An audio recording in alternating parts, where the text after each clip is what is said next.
Telugu superstar पवन कल्याण की आने वाली फिल्म दे कॉल हिम ओजी, उसका प्री रिलीज इवेंट। ओह अच्छा। उनकी टीम पर नजर डालें तो डायरेक्टर सुजीत है। हाँ, साहो वाले प्रभास के साथ बनाई थी उन्होंने। हाँ, प्रोड्यूसर डीवीवी एंटरटेनमेंट्स आरआरआर वाले, म्यूजिक एस थमन का और सिनेमेटोग्राफी रवि के चंद्रन और मनोज परमहंस जैसे बड़े नामों ने की है। यानी पर्दे के पीछे भी एक बेहद मजबूत और अनुभवी टीम है। बिल्कुल। और पर्दे पर पवन कल्याण नए गैंगस्टर लुक में, प्रियंका मोहन विलन के रोल में, इमरान हाशमी और साथ में अर्जुन दास और श्रिया रेड्डी जैसे कलाकार। हाँ। कास्टिंग काफी दमदार लग रही है। हाँ, नमस्कार। आज हम बात करने वाले हैं एक ऐसे इवेंट की जिसने हाल ही में काफी हलचल मचाई है। हाँ, कौन से इवेंट की? ये था तेलुगु सुपरस्टार पवन कल्याण की आने वाली फिल्म दे कॉल हिम ओजी, उसका प्री रिलीज इवेंट। ओह अच्छा। हाँ, सुना मैंने इसके बारे में। हैदराबाद में हुआ था ना? हाँ, एलबी स्टेडियम में। हाँ बिल्कुल। 21 सितंबर को। और इसकी गूंज तो मतलब सोशल मीडिया से लेके ट्रैफिक जैम तक सुनाई दी। हाँ वो तो है। तो आज हम कोशिश करेंगे कि इस इवेंट की परतें खोलें, समझें कि आखिर हुआ क्या और क्यों ये इतना मायने रखता है। बिल्कुल। हमारा मकसद सिर्फ ये बताना नहीं कि कौन आया क्या हुआ, बल्कि ये समझना है कि ये इवेंट तेलुगु सिनेमा, फैंस का जो जुनून है और आजकल फिल्मों को प्रमोट करने के तरीकों के बारे में क्या कहता है। सही। और हाँ, वो बड़ा सवाल, ट्रेलर का क्या हुआ? अरे हाँ, ट्रेलर वाला सस्पेंस तो बना ही हुआ है। चलिए शुरू करते हैं फिर। हाँ। तो सबसे पहले ये इवेंट था क्या? बेसिकली ये फिल्म दे कॉल हिम ओजी का प्री रिलीज कॉन्सर्ट और इवेंट था। फिल्म आ रही है 25 सितंबर को, तो रिलीज से ठीक पहले माहौल बनाने की एक बड़ी कोशिश थी। और जगह थी हैदराबाद का जाना माना लाल बहादुर शास्त्री स्टेडियम, मतलब एलबी स्टेडियम। जी। इवेंट शाम 6 बजे शुरू हुआ। सुनने में आया कि पहले शायद 4 बजे का प्लान था। हाँ, कुछ देरी हुई थी, शायद 2 घंटे लेट हो गया और रात करीब 10:30 बजे तक चला। आजकल बड़ी फिल्मों के लिए ऐसे भव्य प्री रिलीज इवेंट्स काफी आम हो गए हैं ना? हाँ बिल्कुल, ये सिर्फ प्रमोशन नहीं रह गया, अब एक तरह का सेलिब्रेशन बन जाता है। सही कहा। ये सिर्फ ट्रेलर लॉन्च या गाने बजाने की बात नहीं होती, ये फैंस को सीधे तौर पर फिल्म से जोड़ने का एक तरीका है। खासकर रीजनल सिनेमा में, जहां स्टार और फैंस का रिश्ता बहुत गहरा होता है। हाँ, ये बात तो है। यहाँ मकसद था कि रिलीज से पहले फैंस के बीच उत्साह को बिल्कुल पीक पर ले जाना। और फैंस के उत्साह की बात करें तो अरे बाप रे, और रिपोर्ट्स तो कमाल की हैं। हाँ, क्या सुनने में आया? कहा जा रहा है कि एलबी स्टेडियम खचाखच भरा हुआ था। प्रोडक्शन हाउस है डीवीवी एंटरटेनमेंट। अच्छा, आरआर वाले। हाँ वही। उन्होंने तो एक्स पे, मतलब जो पहले ट्विटर था, अंदाजा लगाया था कि 40,000 से ज्यादा फैन स्टेडियम में ओजी ओजी ओजी चिल्ला रहे होंगे। 40,000? ये तो बहुत बड़ा नंबर है। बहुत बड़ा। ये संख्या अपने आप में काफी कुछ कहती है। और ये जुनून सिर्फ नारों तक ही सीमित नहीं था। इवेंट के दौरान भारी बारिश हुई। अरे हाँ, बारिश भी हुई थी। हाँ, काफी तेज बारिश। लेकिन बताया जा रहा है कि फैंस अपनी जगह से हिले तक नहीं, भीगते हुए भी वो वहीं डटे रहे। कमाल है। ये दिखाता है कि पवन कल्याण के फैंस कितने समर्पित हैं। बिल्कुल। इसे सिर्फ भीड़ कहना शायद कम होगा, ये एक तरह की दीवानगी है। प्रोडक्शन हाउस ने भी इस जज्बे की तारीफ की। उन्होंने एक्स पे लिखा, एम यूफोरिया रेनाइना। अच्छा, इसका मतलब क्या हुआ? मतलब कुछ ऐसा कि ये कैसा पागलपन है यार, या क्या गजब का उत्साह है। ये दिखाता है कि वो खुद भी फैंस के इस रिएक्शन से हैरान और खुश थे। वाह। और जाहिर है, जब इतनी बड़ी तादाद में लोग एक जगह जमा होते हैं तो शहर पर असर पड़ना लाजमी है। हाँ, ट्रैफिक वगैरह का इशू हुआ होगा। बिल्कुल। हैदराबाद ट्रैफिक पुलिस को इवेंट की वजह से बीजेआर स्टैच्यू और एआर पेट्रोल पंप जंक्शन के आसपास ट्रैफिक को डाइवर्ट करना पड़ा। तो इससे इवेंट का स्केल समझ आता है। ये सिर्फ स्टेडियम के अंदर की बात नहीं थी, पूरे इलाके पर इसका असर था। सही। अब आते हैं उस शख्स पर जिनके लिए ये सब हो रहा था, पवन कल्याण। हाँ, पावर स्टार। एक्टर से पॉलिटिशियन बने पवन कल्याण की एंट्री, जैसा कि उम्मीद थी, जबरदस्त रही। फैंस का शोर, तालियां, माहौल पूरी तरह बदल गया होगा। बिल्कुल। उनकी एंट्रीज हमेशा ग्रैंड होती हैं, लेकिन इस बार जो बात खास थी वो थी उनका मंच पर आकर सबसे पहले उन फैंस का शुक्रिया अदा करना। अच्छा। हाँ, जो घंटों से और फिर भारी बारिश में भी वहीं डटे हुए थे। ये छोटी छोटी बातें फैंस के साथ उनके कनेक्शन को और मजबूत करती हैं। हाँ, ये सिर्फ एक स्टार का भाषण नहीं लगता फिर। नहीं, ये अपने सपोर्टर्स के प्रति आभार जताना था। उन्होंने अपनी पूरी टीम को धन्यवाद कहा, और एक नाम जिस पर उन्होंने खास जोर दिया वो थे बॉलीवुड एक्टर इमरान हाशमी। हाँ, हाँ, इमरान हाशमी, इस पर बात करनी जरूरी है। बिल्कुल। डीवीवी एंटरटेनमेंट ने पवन कल्याण की एंट्री और बारिश के बीच उनकी मौजूदगी का एक वीडियो भी एक्स पर शेयर किया था। काफी वायरल हुआ वो। हाँ, मैंने देखा।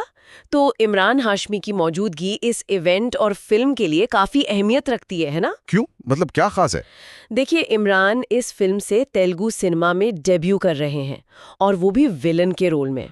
हाँ, ये तो बड़ी बात है। उनका मुंबई से हैदराबाद आकर इस इवेंट में शामिल होना, स्टेज पर परफॉर्म करना, ये दिखाता है कि मेकर्स इस फिल्म को सिर्फ तेलुगु ऑडियंस तक सीमित नहीं रखना चाहते। अच्छा, मतलब पैन इंडिया बनाने की कोशिश। बिल्कुल, ये पैन इंडिया अपील बनाने की एक साफ कोशिश है।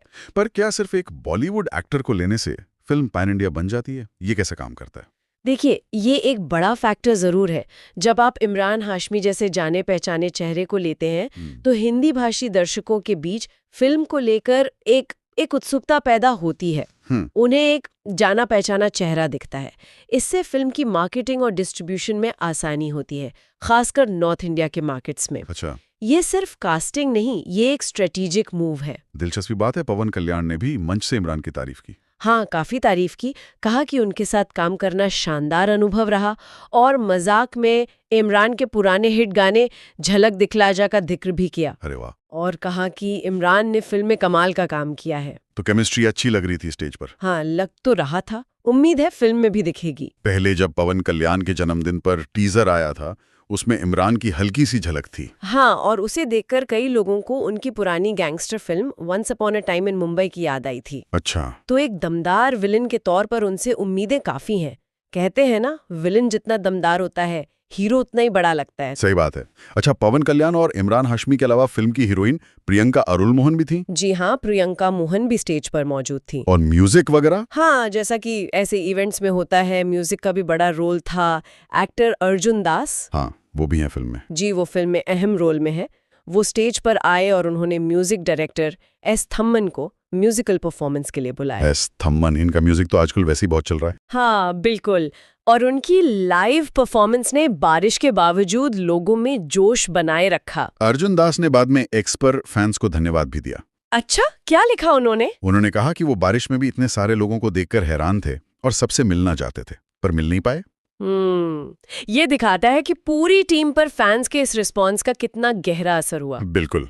ऐसे मुश्किल हालात में लाइव म्यूजिक एक एंकर का काम करता है, वो माहौल को बनाए रखता है। हाँ, और एस थमन का म्यूजिक तो वैसे भी फिल्म के हाइलाइट्स में से एक माना जा रहा है। उनके गाने पहले ही हिट हो चुके हैं। चलिए, अब उस पहेली पर आते हैं जिसने सबको उलझाए रखा, ट्रेलर रिलीज। हाँ, ट्रेलर क्या हुआ उसका आखिर? पहले खबर आई कि ट्रेलर रविवार सुबह 10 बजे आएगा। फिर कहा गया कि नहीं, प्री रिलीज इवेंट पे ही लॉन्च होगा। फैंस तो मतलब बेसब्र थे बिल्कुल। लेकिन हुआ कुछ और ही। क्या हुआ? इवेंट में जो लोग मौजूद थे, जो 40,000 फैंस थे, उन्हें तो ट्रेलर की एक एक्सक्लूसिव झलक दिखा दी गई। अरे वाह, सिर्फ स्टेडियम वालों के लिए। हाँ, सोचिए उन लोगों के लिए ये कितना बड़ा मोमेंट रहा होगा। सही बात है। लेकिन उसे ऑनलाइन यानी पब्लिक के लिए रिलीज नहीं किया गया। और यहीं से सोशल मीडिया पर बेचैनी और बढ़ गई। लोग लगातार पूछ रहे थे, ट्रेलर कहाँ है, कहाँ है ट्रेलर? हाँ, इवेंट खत्म होने के बाद भी ट्रेलर नहीं आया। फिर कयास लगने लगे कि शायद सोमवार सुबह, मतलब 22 सितंबर को रिलीज होगा। ये थोड़ा अजीब नहीं लगा?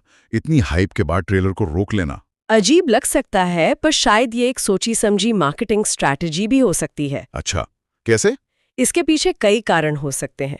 पहला, इवेंट में आए फैंस को कुछ एक्सक्लूसिव देना, उन्हें स्पेशल महसूस कराना। दूसरा, इवेंट खत्म होने के बाद भी फिल्म की चर्चा को बनाए रखना। अगर ट्रेलर उसी रात आ जाता तो शायद अगले दिन तक बात थोड़ी ठंडी पड़ जाती। हाँ, ये भी है। इस तरह सस्पेंस बना रहा। इस ओजी का मतलब क्या हो सकता है? क्या इस पर कोई बात हुई? सीधे तौर पर तो नहीं बताया गया, लेकिन आमतौर पर ओजी का मतलब ओरिजिनल गैंगस्टर से लगाया जाता है। अच्छा, ओरिजिनल गैंगस्टर। हाँ, पवन कल्याण फिल्म में एक गैंगस्टर के रोल में है, तो ये मतलब काफी फिट बैठता है। ये टाइटल ही फिल्म के टोन और किरदार के बारे में एक अंदाजा देता है कि ये किरदार कोई नया गैंगस्टर नहीं, बल्कि शायद इंडस्ट्री का पुराना खिलाड़ी, एक ओरिजिनल है। सही। खैर, ट्रेलर का इंतजार तो फैंस कर ही रहे हैं, लेकिन फिल्म से जुड़ी कुछ और बातें भी कम दिलचस्प नहीं है। हाँ, जैसे कि? फिल्म 25 सितंबर को आ रही है जी, और रिलीज से पहले ही इसकी एडवांस बुकिंग जोरों पर है। कितनी? कुछ आइडिया? रिपोर्ट्स के मुताबिक दुनिया भर में एडवांस बुकिंग 30 करोड़ रुपए का आंकड़ा पार कर चुकी है। क्या बात है! 30 करोड़ एडवांस बुकिंग। हाँ, और खासकर अमेरिका में इसकी डिमांड काफी ज्यादा बताई जा रही है। ये बहुत बड़ा आंकड़ा है। ये दिखाता है कि पवन कल्याण की स्टार पावर सिर्फ भारत में ही नहीं, विदेशों में भी कितनी मजबूत है। हाँ, और इससे भी ज्यादा चौंकाने वाली बात सामने आई है आंध्र प्रदेश से। आंध्र से क्या? वहाँ 25 सितंबर को सुबह 1 बजे, सुबह 1 बजे, रात के बाद। जी हाँ, रात के बाद सुबह 1 बजे फिल्म में स्पेशल बेनिफिट शो रखे गए हैं। अच्छा। और इन शोज के लिए सरकार ने टिकट की कीमत 1000 रुपए तय की है। 1000 रुपए का टिकट सुबह 1 बजे के शो के लिए? हाँ, ये तो कमाल है। ये बेनिफिट शो क्या होते हैं? ये नॉर्मल शो से अलग कैसे हैं? ये तेलुगु फिल्म इंडस्ट्री का एक खास चलन है, खासकर बड़े स्टार्स की फिल्मों के लिए। बेनिफिट शोज या फैन शोज रिलीज वाले दिन के पहले शो से भी पहले, अक्सर आधी रात के बाद या तड़के सुबह रखे जाते हैं। अच्छा। ये डाई हार्ड फैंस के लिए होते हैं जो अपने स्टार की फिल्म सबसे पहले देखना चाहते हैं। टिकट की कीमत बहुत ज्यादा होती है। और इसका पैसा कहाँ जाता है? कहा जाता है कि इससे होने वाली कमाई कभी कभी डिस्ट्रीब्यूटर्स या फैंस क्लब्स के पास जाती है, या फिर प्रोडक्शन कॉस्ट कवर करने में मदद करती है। अलग अलग सिस्टम्स होते हैं। तो ये 1000 का टिकट और सुबह 1 बजे का शो, ये सिर्फ फिल्म देखने का क्रेज नहीं, बल्कि एक स्टेटस सिंबल भी बन जाता है कि हमने सबसे पहले देखी। बिल्कुल, आप सही समझ रहे हैं। ये दिखाता है कि कैसे स्टारडम के इर्द गिर्द एक पूरी प्रीमियम इकोनॉमी बन जाती है। फैन सिर्फ फिल्म नहीं देख रहे, वो एक एक्सपीरियंस खरीद रहे हैं, एक एक्सक्लूसिविटी खरीद रहे हैं, और वो इसके लिए भारी कीमत चुकाने को तैयार हैं। ये शायद बॉलीवुड या दूसरी इंडस्ट्रीज में इतने बड़े पैमाने पर नहीं होता है ना? हाँ, इस रूप में कम देखने को मिलता है। ये वाकई सोचने वाली बात है। फिल्म की टीम पर नजर डालें तो डायरेक्टर सुजीत हैं। हाँ, साहो वाले प्रभास के साथ बनाई थी उन्होंने। हाँ, प्रोड्यूसर डीवीवी एंटरटेनमेंट्स आरआरआर वाले, म्यूजिक एस थमन का, और सिनेमेटोग्राफी रवि के चंद्रन और मनोज परमहंस जैसे बड़े नामों ने की है। यानी पर्दे के पीछे भी एक बेहद मजबूत और अनुभवी टीम है। बिल्कुल। और पर्दे पर पवन कल्याण नए गैंगस्टर लुक में, प्रियंका मोहन विलन के रोल में, इमरान हाशमी, और साथ में अर्जुन दास और श्रिया रेड्डी जैसे कलाकार। हाँ। कास्टिंग काफी दमदार लग रही है। हाँ, कास्टिंग तो सॉलिड है।